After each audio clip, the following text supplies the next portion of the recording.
좋은 인연과 나쁜 인연 구분하기라는 제목으로 이제 여러분 찾아뵙게 됐는데,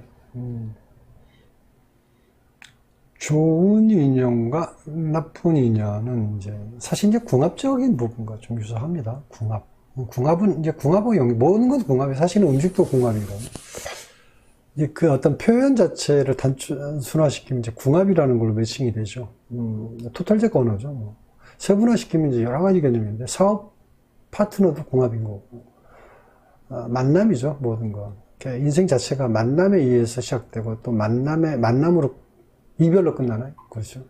또 새로운 만남을 위해서 떠나는 거니까, 만남과 만남의 연속인데, 그게 이제 궁합이라고 연결이 되죠. 그래서 사실은 이제 좋은 인연 속에서, 이제 어떤 팔자도 전환이 된다라고 하지만, 사실 알고 보면 그런 좋은 인연의 궁합도 이미 팔자 속에서 어느 정도 매칭이 돼 있더라. 나라를 바꾸면 이제 일종의 이제 전혀 다른 사람들, 형 유형을 만나지만, 그래도 내 곁에 있는 사람들은 내 팔자 속에 있는 성향의 유형이 약간 뭐라고 그럽니까? 유사한 성향의 사람들은 항상 몰려들게 돼 있더라는 거죠. 그 모든 걸 보면요, 이런 얘기 하잖아요. 내 팔자 소관으로 이루어지게 돼 있다는 자체가 팔자대로 살아가게 돼 있다는 게 운명론자적 입장이라는 게 아니라요. 왜 그 말을 하게 되느냐, 이 말이 참 더 중요한데, 운명론하고는 상관없는 얘기예요. 운명도 상관없이 모든 사람은 내 팔자 소관대로 행동을 하더라는 거죠. 그러니까 인연법에 따라서 그런 사람들, 내가 그런 표현된 그런 모습을 찾아오는 사람들이 오는 거죠. 꽃도 향기에 따라서 벌들이 새로운 벌의 모습들이 달라지듯이, 내가 풍기는 그런 향기라는 거는 말, 언어, 그 모든, 하다못해 내가 입으로 뱉지 않아도 내 표정에 의해서 또 향기라고 얘기할 수 있기 때문에 그거에 의해서 인연이 오더라. 그래서 이제 가끔 제가 이제 이런 얘기도 하죠. 사기 당했다는 말을 함부로 하지 마세요라는 얘기를 하죠. 사기라는 거는, 당하는 거는 곧 내가 사기의 속성을 가지고 있기 때문에 당할 수 있다는 여지도 포함되기 때문에, 물론 반드시만은 그런 건 아니에요. 어쩔 수 없이 당하는 경우도 있죠. 보이스피싱 그야말로 겁줘서 어느 순간에 그냥 이렇게 내가 정지된 상태에서 당하는 경우도 있지만, 많은 경우는 어떤 경우가 있냐면 내 욕심에 의해서 사기도 당하더라. 그런 경우가 많더라는 거죠.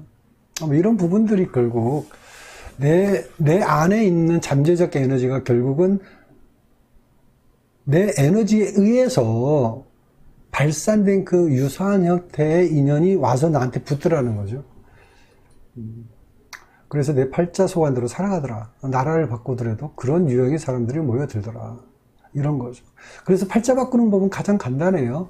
친구 바꾸라는 얘기가, 사람 바꾸라는 얘기가 되는 게 아니라, 나를 바꾸는 순간, 이제 팔자가 나를 바꾼다라는 건 쉬운 일이 아니에요. 사실은 남하고 경쟁하고 세상을 살지만, 결국은 나와 경쟁하고 세상 살이 가장 합리적이고 현실적이고 가장 현명한 삶의 방법이라고 해서 지혜로운 삶의 방법이라고 얘기를 하고 싶은 마음인데, 사실은 사주 공부를 하면 이제 인연법, 그러니까 사주를 공부하고 나면 그걸 절실히 느끼죠. 나를 바꾸지 않고서 절대 팔자 바꿀 수는 없다. 나를 바꾸지 않고서는 좋은 인연을 맺을 수 없다라는 것도 그 안에 들어있다라는 얘기죠. 안에 들어있다. 이소영님 스포츠 감사드립니다. 일단 이런 부분들이 사주를 보는 건 너무 간단하고 쉽더라는 거죠. 내 팔자 속에 모든 게 결정되어 있기 때문에, 인연도 어떤 인연이 찾아온다는 것도 이미 쓰여져 있다는 거죠. 결국 윗사람 복, 아랫사람 복도 내 팔자 소관으로 적용져 있지, 그 사람들이 날 이뻐해서 왜 나를 이뻐하지 않을까? 왜 저 사람은 저 이렇게 이뻐하고 쟤는 이렇게 인복이 많고 윗사람 복이 많을까? 이렇게 생각하지만, 그거마저도 내가 규정하고 있더라고요. 왜 윗사람이 이뻐하는 건데 내가 어떻게 규정합니까? 라고 얘기하지만 그렇지가 않죠. 사주를 깨달으면 곧 그 안에 다 이미 답이 나와 있더라. 박 여사님, 제 말에 대해서 공감하시겠죠, 이제?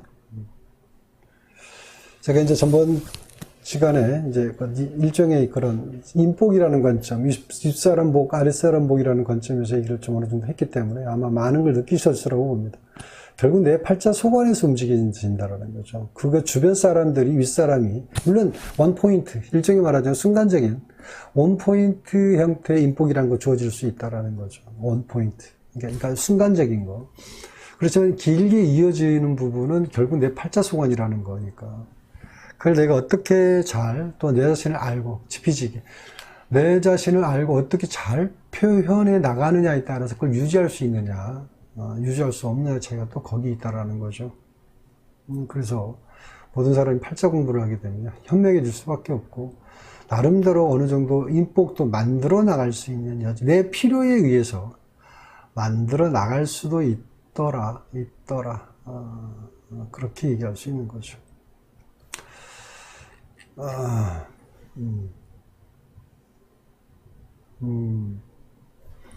네, 김지영님 들어오셨네요. 반갑습니다. 네, 꽁저파님 들어오셨군요. 반갑습니다. 네, 정미진님. 복이 없는 사람은 많이 베풀어야 한다고 하더라고요. 참, 물론 맞는 말이에요. 근데 그 많이 베푼다는 말이 한계성이기 때문에, 없기 때문에, 한계성이라는 건 어느 선이라는 개념 자체를 모르고 하는 것과, 사람이란 그런 게 있잖아요. 저는 이런 얘기한 것 같지만, 1km를, 그 일종의 비바람 몰아치는 허허벌판에 1km를 걷는 건데, 똑같은 1km를 걷는데, 1km를 걷는다는 목적으로 삼고 걷는 거하고, 그냥 무작정 그냥 걷는 거하고는요, 똑같은 1km를 걷는 데도 있잖아요. 그 정신적으로 느끼는 고통은 틀립니다. 그러니까 100%라는 것도 어느 개념 자체가 성립이 된 상태에서, 그리고 내 팔자를 알고 베푸는 것과 무작정 베푸는 것과는 땅 차이야. 물론 본질적으로 베풀 수 있는 마인드가 되어 있는 사람이야 뭐 습관적으로 하는 거니까 상관이 없겠지만, 의도적으로 어떤 인식을 가지고, 의식을 가지고 베푼다는 자체가, 의식을 가지고 베푼다는 자체가 사실 한계성이 있다는 거예요. 왜?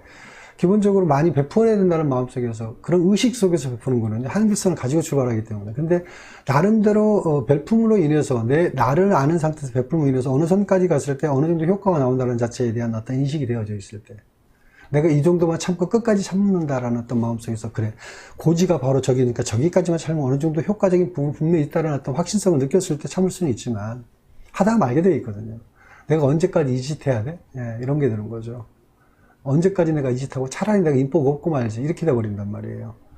그게 바로 이제 이런 거죠. 어떤 거냐면, 이제 이런 경우가 있어요. 자, 남자나 여자나, 특히 이제 이 짝을 만날 때, 내 원래 갖고 있는 성격을 숨기죠. 왜냐하면 맨날 만나는 사람마다 좀 이상하니까, 내가 이번에는 귀엽고 좋은 사람 만나기 위해서 내 성격을 안 보여주고, 정반대 성격을 보여줄 수가 있죠. 그러니까 예를 들어서, 굉장히 뭐라고 그러죠? 소극적이고 소심하고 소극적인 사람이 좀 사람들에게 말도 좀 조심스럽게 하고 부담스러워하고, 이런 대인관계도 부담스러워한 사람이 만나는 사람마다 뭔가 있잖아요. 남자가 예를 들어 바람피는 남자만 들어오더라. 그러다 보니까 내가 고를 수 있도록 내가 적성을 띄워서 내가 선택할 수 있는 상황을 가지고 내가 그냥 성격을 바꿔서 남자를 만났다. 그러면 내가 진짜 원하는 남자를 만날 것처럼 생각하고 그렇게 행동을 하죠. 어떨까? 결과는 어떨까? 박 이사님, 결과는 어떨 것 같아요? 결과 어떨 것 같아요? 가을바람님 반갑습니다. 불주먹님, 결과 어떨 것 같아요?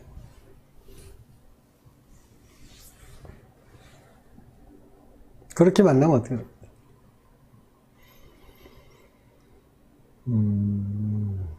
땡이요? 쉬운 답이네. 맞습니다. 땡이옵니다. 네, 맞습니다. 팔자대로 만납니다. 이게 사주 공부를 하면 그걸 느껴요. 그렇게 될 수밖에 없다는 거. 결과적으로 나의 모습을 드러냅니다. 어느 시점에서는요, 한계성이 있어요. 어느 시점까지 하다가 도저히 만들어진 모습으로 살 수 없다는 걸 느끼죠. 드디어 나를 드러내는 순간, 자, 그 다음에 나를 드러내는 순간 그 남자 입장은 어떻게 될까요? 갑자기 옹뚱 맞은 거죠. LA 땡이에요. 쿨한 줄 알고, 정말 괜찮은 줄 알고 편하게 만났는데 갑자기 소심한 여자로 바뀌었다. 정말 이거는 감당이 안 되는 거죠. 내가 알고 있는 여자와 다른 모습이니까. 옆에, 곁에 있을 수가 없죠. 그 남자가 너무너무 마음에 든다 하더라도 그 남자는 그 곁에 있을 수가 없어요. 내가 원하는 여자의 성격이 아니니까. 내가 원하는 여자 성격 모습이 아니기 때문에 떠나갈 수밖에 없어. 그래서 사랑은 잠시뿐이다라고 얘기할 수 있겠죠. 그게 바로 결국은 내 팔자 속성의 안에 있는 남자를 만나게 돼 있더라 그런 거죠. 그래서 본질의 모습을 바꿈으로 인해서 이제 바꾸는 거 쉽지 않죠. 그래서 이 본질의 모습을 바꾼다는 건 쉬운 일이라서 그래서 습관이 된다는 게 중요한 건데, 그래서 자신의 모습을 하나씩 천천히 바꿔나옴으로 인해서 결국은 이제 내 팔자에 달라붙는 인연들도 달라질 수 있다라고 얘기하는 거죠. 결국 아까 처음에 말씀드렸듯이 내가 표현되어지는 그 향기에 의해서 그 향기에 적합한 인연이 나한테 오는 거지.